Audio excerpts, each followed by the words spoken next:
Meu otimismo está baseado na certeza de que esta civilização vai desmoronar. Meu pessimismo em tudo aquilo que ela faz para arrastar-nos em sua queda.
Que época terrível esta, onde idiotas dirigem cegos. William Shakespeare.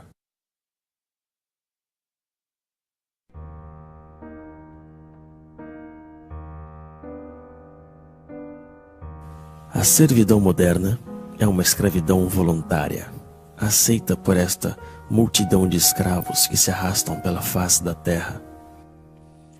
Eles mesmos correm atrás de um trabalho cada vez mais alienante que lhes é dado generosamente se estão suficientemente domados. Eles mesmos escolhem os amos a quem deverão servir. Para que essa tragédia absurda possa ter sucedido, foi preciso tirar desta classe a capacidade de se conscientizar sobre a exploração e a alienação da qual são vítimas. Eis então a estranha modernidade da época atual. Ao contrário dos escravos da antiguidade, aos servos da Idade Média e aos operários das primeiras revoluções industriais, estamos hoje frente a uma classe totalmente escrava, que, no entanto, não se dá conta disso, ou melhor ainda, que não quer enxergar. Eles não conhecem a rebelião que deveria ser a única reação legítima dos explorados. Aceitam sem discutir a vida lamentável que foi planificada para eles. A renúncia e a resignação são a fonte de sua desgraça. Eis então o pesadelo dos escravos modernos, que só aspiram a deixar-se levar pela dança macabra do sistema de alienação.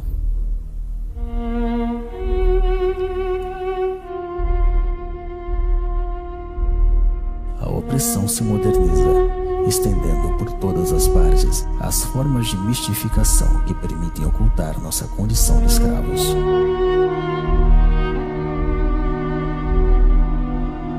Mostrar a realidade tal qual é na verdade, e não tal como mostra o poder, constitui a mais autêntica subversão.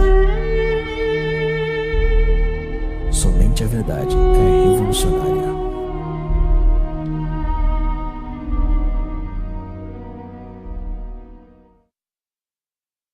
O urbanismo é a tomada do meio ambiente natural e humano pelo capitalismo, que, ao desenvolver-se em sua lógica de dominação absoluta, refaz a totalidade do espaço como seu próprio cenário.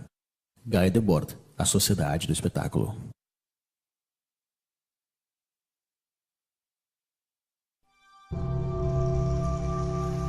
À medida que o homem constrói seu mundo com a força do trabalho alienado, o cenário deste mundo se converte na prisão onde terão que viver. Um mundo sórdido, sem sabor, nem odor, que leva consigo a miséria do modo de produção dominante. Este cenário está em eterna construção. Nada nele é estável. A remodelação permanente do espaço que nos envolve se justifica pela amnésia generalizada e pela insegurança na qual devem viver seus habitantes. Trata-se de refazer tudo à imagem do sistema. O mundo torna-se a cada dia mais sujo e barulhento, como uma usina. Cada parcela deste mundo é propriedade de um Estado ou de um particular. Este roubo social, que é a apropriação exclusiva do solo, se encontra materializada na onipresença de muros, barreiras e fronteiras. São as marcas visíveis dessa separação que invade tudo. Mas ao mesmo tempo, a unificação do espaço, de acordo com os interesses da cultura mercante, é o grande objetivo da nossa triste época. O mundo deve transformar-se em uma imensa autópsia, racionalizada ao extremo, para facilitar o transporte das mercadorias. Todo obstáculo, natural ou humano, deve ser destruído. O ambiente onde se aglomera esta massa servil é o fiel reflexo de sua vida. Se assemelha a jaulas, a prisões, a cavernas. Porém, contrariamente aos escravos e aos prisioneiros, o explorado dos tempos modernos deve pagar por sua jaula.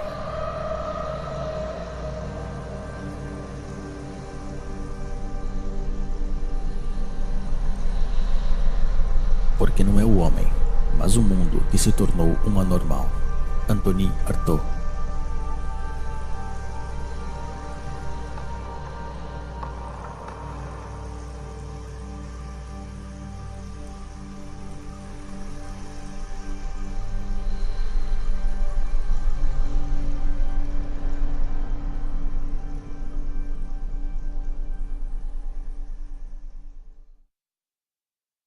À primeira vista, a mercadoria parece uma coisa simples, trivial, evidente. Porém, analisando-a, vê-se complicada, dotada de sutilezas metafísicas e discussões teológicas. O Capital, Karl Marx. É neste lugar estreito e lúgubre onde o escravo moderno acumula as novas mercadorias que deveriam, segundo as mensagens publicitárias onipresentes, trazer-lhe a felicidade e a plenitude. Porém, quanto mais acumula mercadorias, mais ele se afasta da oportunidade de ser feliz. Que aproveita ao homem ganhar o mundo inteiro e perder sua alma? Marcos, capítulo 8, versículo 36. A mercadoria, ideológica por essência, despoja de seu trabalho aquele que a produz e despoja de sua vida aquele que a consome. No sistema econômico dominante, já não é mais demanda que condiciona a oferta, mas a oferta que determina a demanda. Então é assim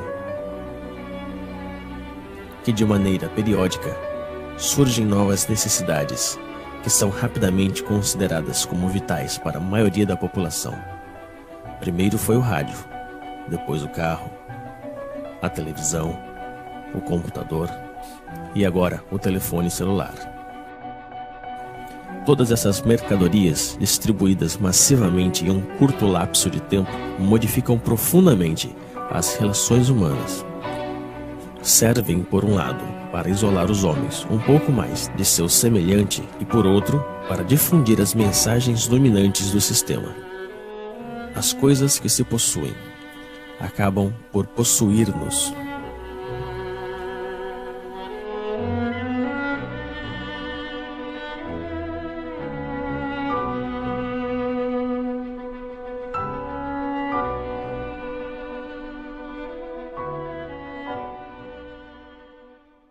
O que vem a ser alimento para um é veneno para outro. Para Celso.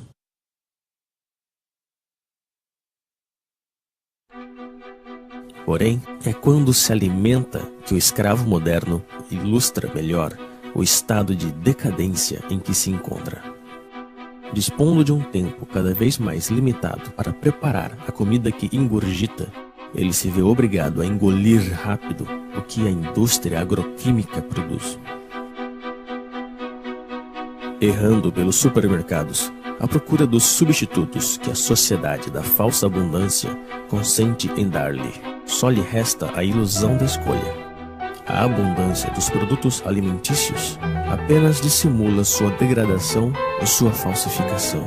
Não são mais que organismos geneticamente modificados, uma mistura de colorantes e conservantes, de pesticidas, de hormônios e outras tantas invenções da modernidade.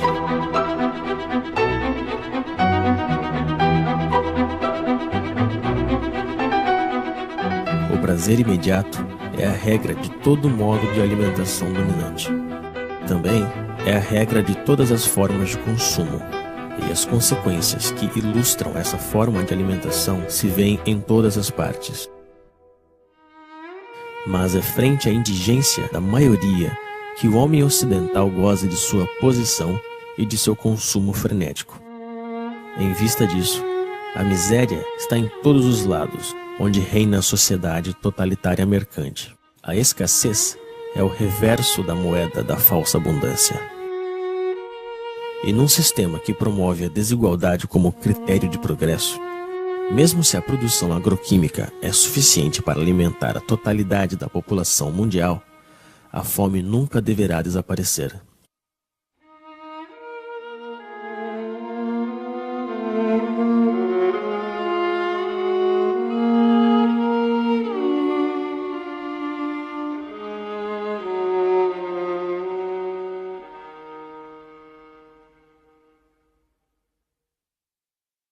Estão convencidos de que o homem, espécie pecadora por excelência, domina a criação, como se as outras criaturas tivessem sido criadas apenas para servir-lhes a comida, a roupa, para serem martirizadas e exterminadas.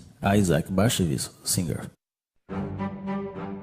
A outra consequência da falsa abundância alimentícia é a generalização das usinas de concentração e exterminação massiva e bárbara das espécies que servem de alimento aos escravos. Esta é a real essência do modo de produção dominante. A vida e a humanidade não resistem ante o desejo de proveito de certos indivíduos.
triste é pensar que a natureza fala e que a espécie humana não a escuta.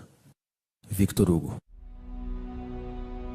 É a expoliação dos recursos do planeta, a abundante produção de energia ou de mercadorias, o lixo e os resíduos do consumo ostentoso hipotecam a possibilidade de sobrevivência de nossa Terra e das espécies que nela habitam. Porém, para deixar livre o curso ao capitalismo selvagem, o crescimento econômico nunca deve parar.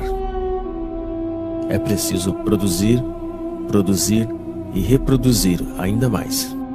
E são os mesmos poluidores que se apresentam hoje como salvadores potenciais do planeta. Esses imbecis da indústria do espetáculo, patrocinados pelas empresas multinacionais, tentam convencer-nos de que uma simples mudança em nossos hábitos seria suficiente para salvar o planeta de um desastre. E enquanto nos culpam, continuam poluindo sem cessar nosso meio ambiente e nosso espírito. Essas pobres teses pseudoecológicas são repetidas pelos políticos corruptos em seus slogans publicitários. Porém, nunca propõem uma mudança radical no sistema de produção. Trata-se, como sempre, de mudar alguns detalhes para que tudo fique como antes.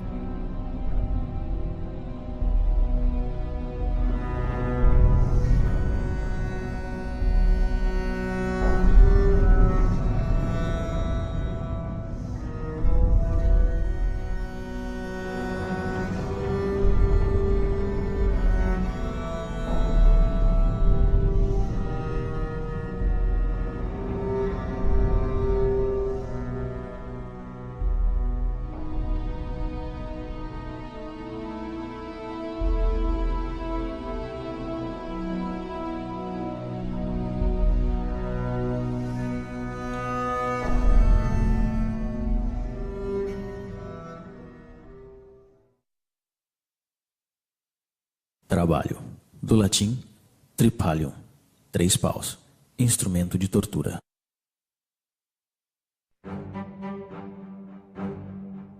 Mas para entrar na roda do consumo frenético é necessário ter dinheiro, e para conseguir dinheiro é preciso trabalhar, ou seja, vender-se.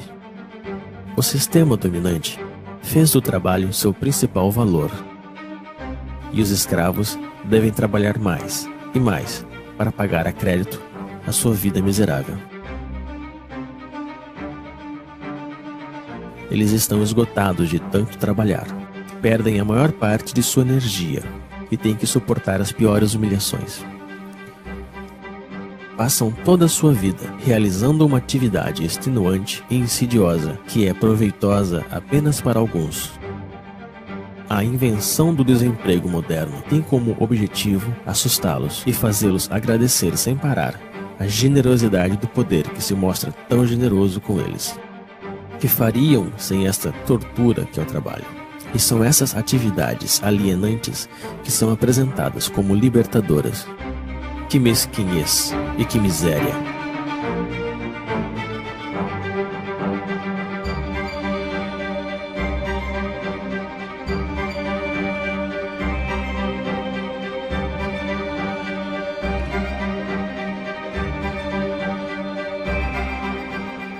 Sempre apressados pelo cronômetro ou pela chibata.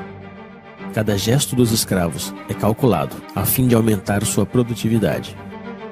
A organização científica do trabalho constitui a real essência da desapropriação dos trabalhadores, seja do fruto de seu trabalho, mas também do tempo que eles passam na produção automática das mercadorias ou dos serviços. O papel do trabalhador se confunde com o da máquina nas usinas, com o computador nos escritórios. O tempo pago não volta mais. Assim, a cada trabalhador é atribuído um trabalho repetitivo, seja ele intelectual ou físico. Ele é um especialista em seu domínio de produção.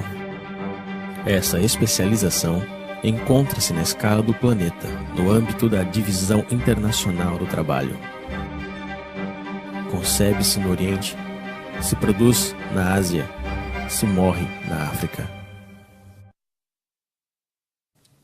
É o homem inteiro que é condicionado ao comportamento produtivo pela organização do trabalho. E fora da fábrica, ele conserva a mesma pele e a mesma cabeça. O escravo moderno teria sido capaz de se contentar de sua servidão ao trabalho, mas à medida que o sistema de produção coloniza todos os setores da vida, o dominado perde o seu tempo com lazeres, com diversões e férias organizadas. Em nenhum momento do seu cotidiano ele foge da influência do sistema, que faz parte de cada instante de sua vida. É um escravo a tempo integral.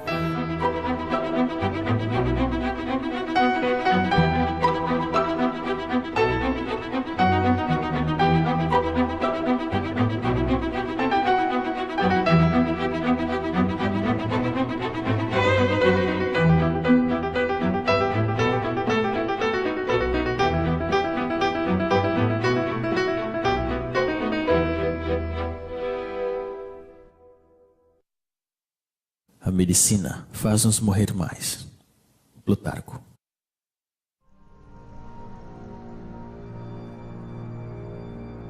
A origem dos males do escravo moderno está na degradação generalizada de seu ambiente, do ar que respira e da comida que ele consome.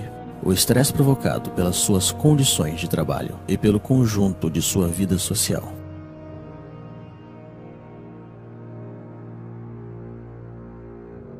Sua condição subserviente é um mal que nunca encontrará remédio. Somente a total liberação da condição na qual ele se encontra pode permitir ao escravo moderno se libertar de seus sofrimentos. A medicina ocidental só conhece um remédio contra os males dos quais sofrem os escravos modernos: a mutilação. É a base de cirurgias, de antibióticos ou de quimioterapia que se trata aos pacientes da medicina mercantil. Nunca se trata a origem do mal, senão que as suas consequências, pelo motivo de que essa busca da origem do mal nos conduziria inevitavelmente à condenação fatal da organização social em toda a sua totalidade.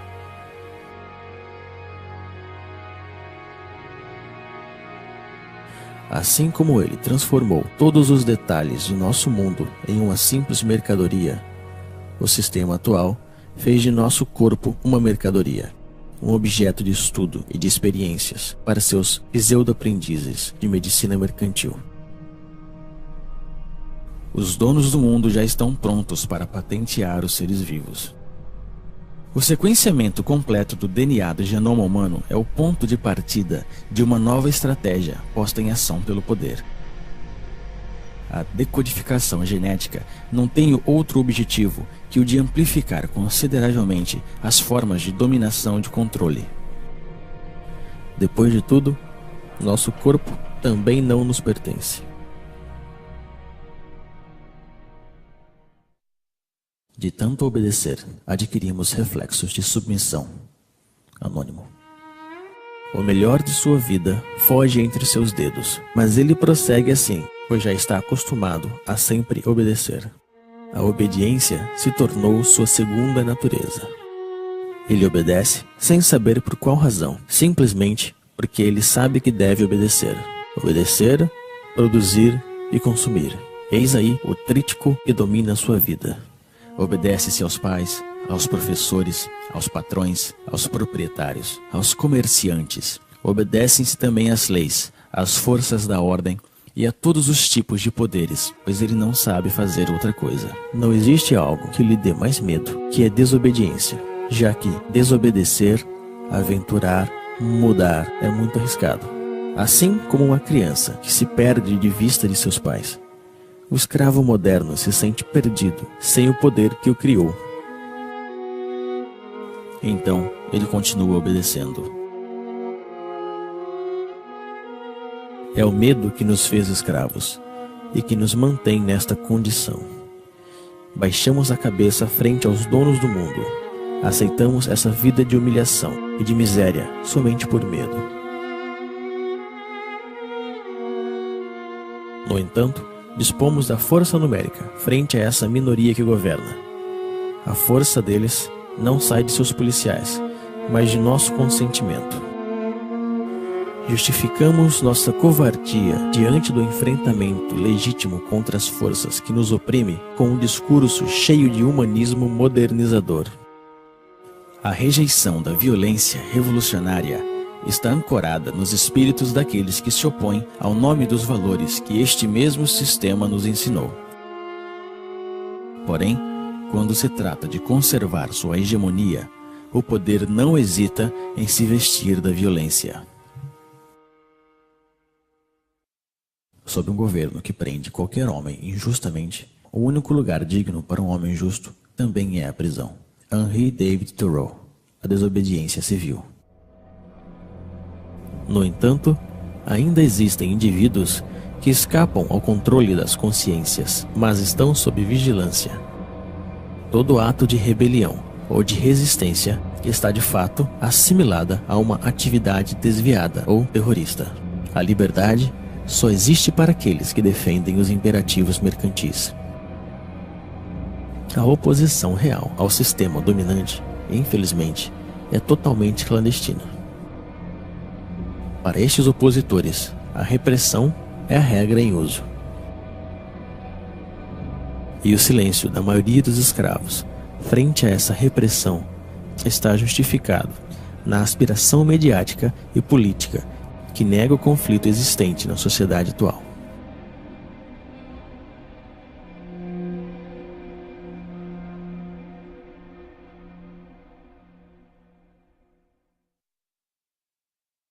O que outrora se fazia por amor a Deus, hoje se faz por amor ao dinheiro, isto é, daquilo que hoje confere o sentimento de poder mais elevado e a boa consciência. Nietzsche, Aurora.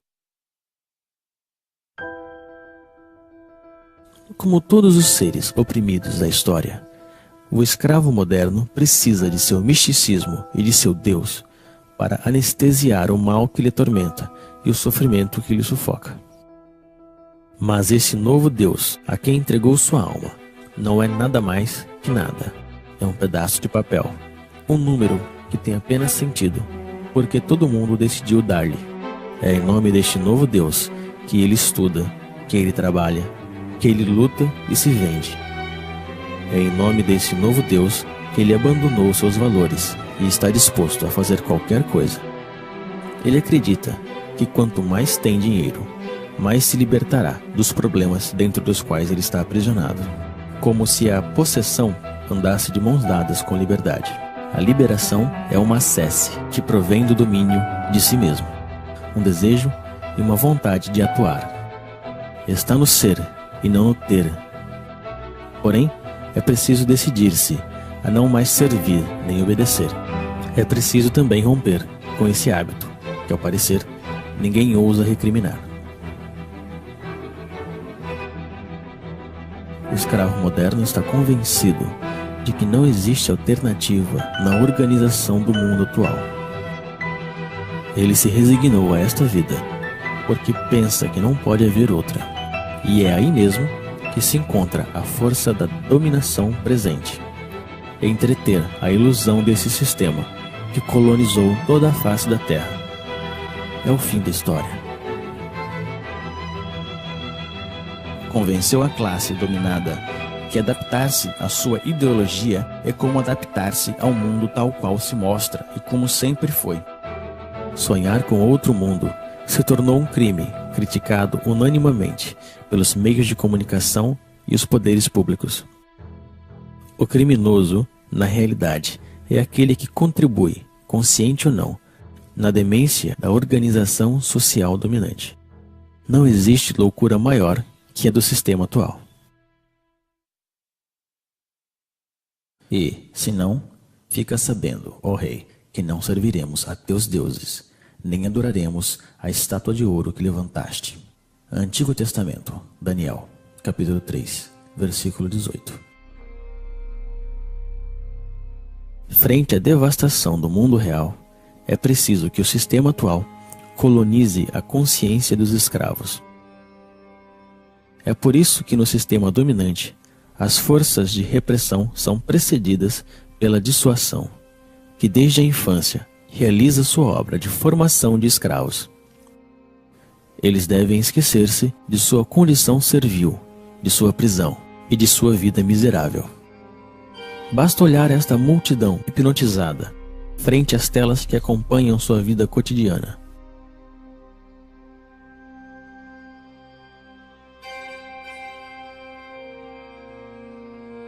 Eles enganam sua insatisfação permanente com o reflexo de uma vida sonhada, feita de dinheiro, de glória e aventura.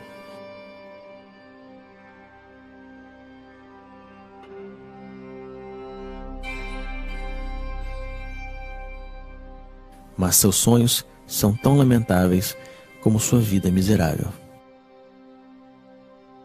Existem imagens para todos e por todos os lados. Essas imagens levam consigo a mensagem ideológica da sociedade moderna e serve de instrumento de unificação e de propaganda. Vão crescendo à medida que o homem é desapropriado de seu mundo e de sua vida.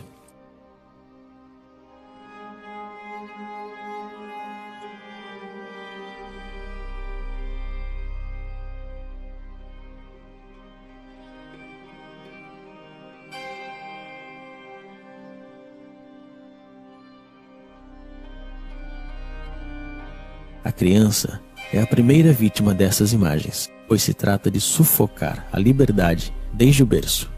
É necessário torná-los estúpidos e tirar-lhes toda a capacidade de reflexão e de crítica.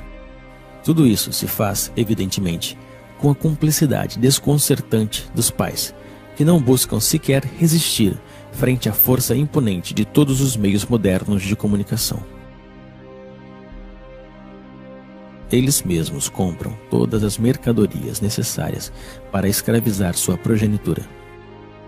Desapropriam-se da educação de seus filhos e deixam que o sistema alienador e medíocre se encarregue dela.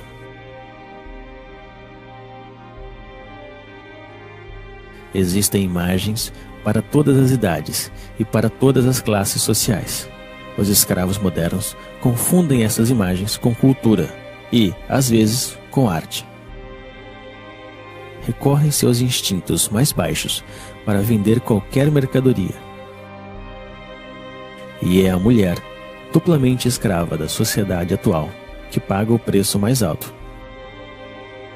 Ela é apresentada como um simples objeto de consumo. A revolta também foi transformada em uma imagem que se vende para melhor destruir seu potencial subversivo. A imagem ainda é, até hoje, a forma de comunicação mais direta e mais eficaz. Ela cria modelos, aliena as massas, mente e promove frustrações. Difunde-se a ideologia mercantil pela imagem, pois o objetivo continua sendo o mesmo: vender. Modelos de vida ou produtos, comportamentos ou mercadorias. Vender é o único que importa. Estas pobres criaturas se divertem, mas esse divertimento só serve para distrair os mesmos do verdadeiro mal que lhes afeta. Deixaram que fizessem de suas vidas qualquer coisa e fingem sentir-se orgulhosos por isso. Tentam transmitir uma satisfação, mas ninguém acredita. Não conseguem enganar-se a si mesmos quando se deparam com o reflexo frio do espelho da vida. Assim, perdem tempo com estúpidos que lhes fazem rir e cantar, sonhar ou chorar.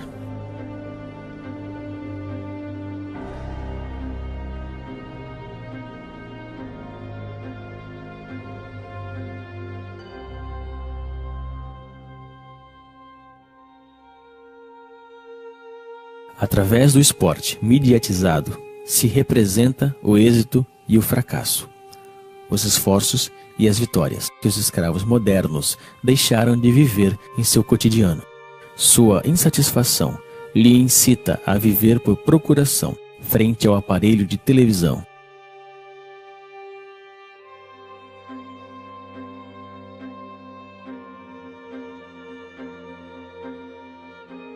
Assim como os imperadores da Roma antiga compravam a submissão do povo com pão e jogos, hoje em dia é com diversões e consumo do vazio que se compra o silêncio dos escravos.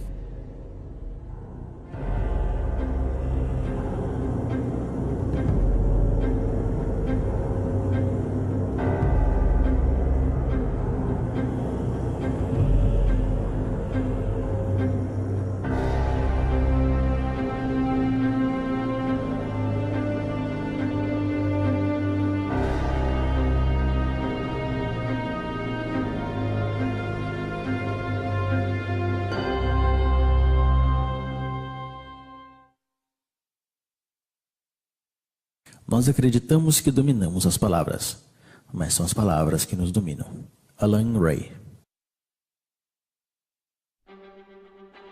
O controle das consciências passa essencialmente pela utilização viciada da linguagem utilizada pela classe economicamente e socialmente dominante.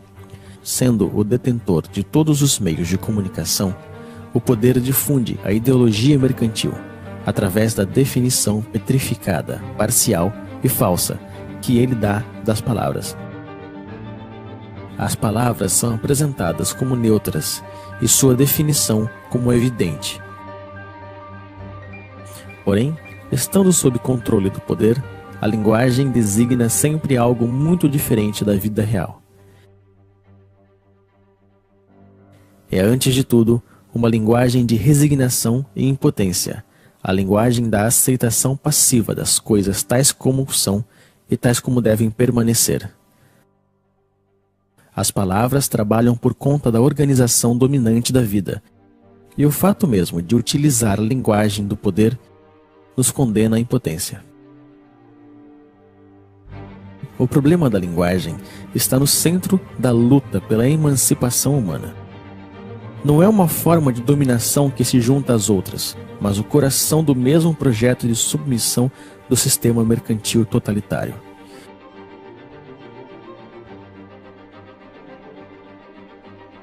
Para que uma mudança radical surja de novo, é preciso uma tomada radical da linguagem e também da comunicação real entre as pessoas. É nisso que o projeto revolucionário se une ao projeto poético. Na efervescência popular, a palavra é tomada e reinventada por grupos extensos. A espontaneidade criadora se apodera de cada um e nos reúne a todos.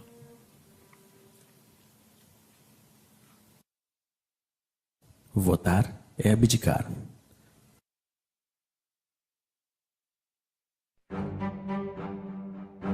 No entanto, os escravos modernos ainda se veem como cidadãos. Eles acreditam que votam realmente e decidem livremente quem vai dirigir seus negócios, como se eles ainda tivessem escolha. Apenas conservaram a ilusão. Vocês acreditam que ainda existe uma diferença fundamental quanto à escolha da sociedade na qual nós queremos viver entre o Partido Socialista e a direita populista da França, entre os democratas e os republicanos dos Estados Unidos, entre os trabalhistas e conservadores do Reino Unido? Não existe oposição, pois os partidos políticos dominantes estão de acordo sobre o essencial, que é a conservação da atual sociedade mercantil. Não existem partidos políticos susceptíveis de chegar ao poder que duvidem do dogma do mercado. E são com esses partidos que a cumplicidade mediática monopoliza as aparências. Discutem por pequenos detalhes, esperando que tudo fique onde está. Brigam por saber quem ocupará os lugares oferecidos pelo parlamentarismo mercantil. Estas estúpidas briguinhas são difundidas pelos meios na intenção de ocultar um verdadeiro debate sobre a escolha da sociedade na qual desejamos viver. A aparência e a futilidade dominam profundamente o afronto e as ideias. Tudo isso não se parece, nem de perto e nem de longe, a uma democracia. A democracia real se define primeiro e antes de tudo pela participação massiva dos cidadãos na gestão dos interesses da cidade. Ela é direta e participativa, e encontra sua maior expressão na Assembleia Popular e no diálogo permanente sobre a organização da vida comum. A forma representativa e parlamentar que usurpam o nome da democracia limitam o poder dos cidadãos pelo simples direito ao voto, ou seja, a nada. Tão real que não existe diferença entre o cinza claro e o cinza escuro. As cadeiras do parlamento estão ocupadas pela imensa maioria da classe econômica dominante, seja ela de direita ou da pretendida esquerda social-democrática. O poder não é para ser conquistado, ele tem que ser destruído. O poder é tirano por natureza, seja ele exercido por um rei, por um ditador ou um presidente eleito. A única diferença na democracia parlamentar é que os escravos têm a ilusão que podem escolher eles mesmos os mestres que eles deverão servir. O direito ao voto fez dos mesmos cúmplices da tirania esmagadora. Eles não são escravos porque existem amos, senão que existem amos porque decidiram permanecerem escravos. A natureza não criou amos nem escravos. Eu não quero dar nem receber leis. Denis Diderot. O sistema dominante se define então pela onipresença de sua ideologia mercante. Ela ocupa, ao mesmo tempo, todo o espaço e todos os setores da vida. Ela não diz nada mais que produza, venda, consuma, acumula. Ela reduziu todas as relações humanas em relações mercantes e considera nosso planeta como uma simples mercadoria. O dever que nos impõe é o trabalho servil. O único direito que ele reconhece é o direito da propriedade privada. O único Deus que ele adora é o dinheiro. O monopólio da aparência é total. Somente aparecem os homens e os discursos favoráveis na ideologia dominante. A crítica deste mundo está afogada no mar midiático que determina o que é bem ou mal, e o que se pode ver ou não.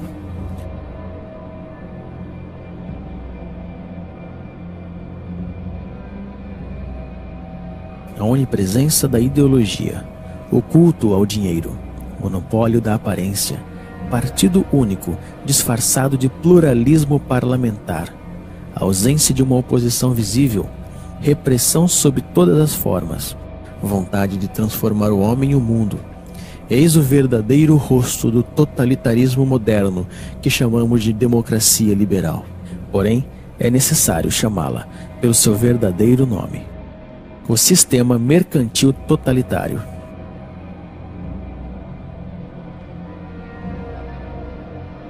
O homem, a sociedade e o conjunto de nosso planeta estão a serviço desta ideologia. O sistema mercantil totalitário realizou o que nenhum totalitarismo conseguiu fazer antes: unificar o mundo à sua imagem. Hoje, já não existe exílio possível.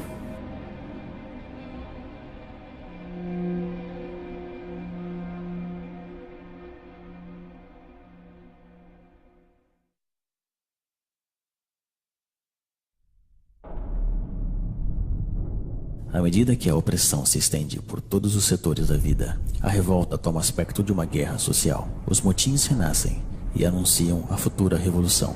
A destruição da sociedade mercantil totalitária não é um caso de opinião, é uma necessidade absoluta num mundo que já está condenado, pois o poder está em todos os lados, deve ser por todas as partes e todo o tempo, e devemos combatê-lo.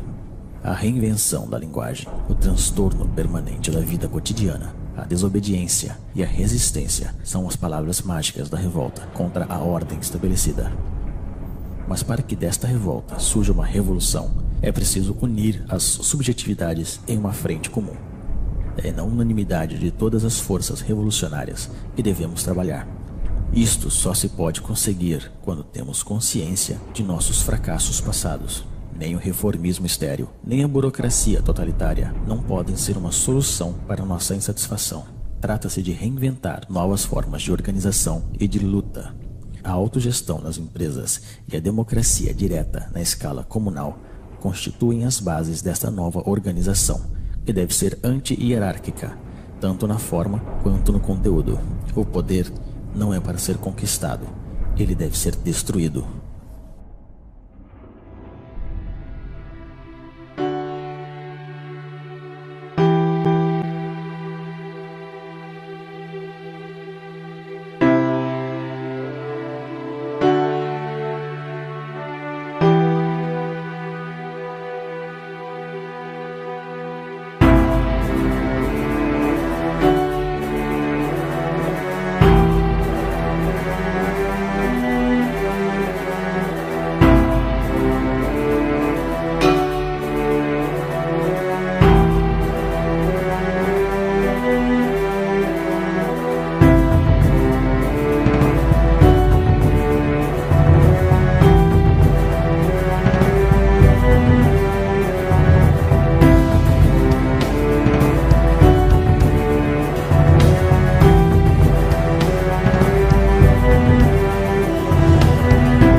Cavalheiros, a vida é muito curta. Se nós vivemos, vivemos para andar sobre as cabeças dos reis. William Shakespeare, Henrique IV. Jean-François Briand. Tradução: Elisa de Armênia Quadros. Dublagem: Rodrigo Nishino.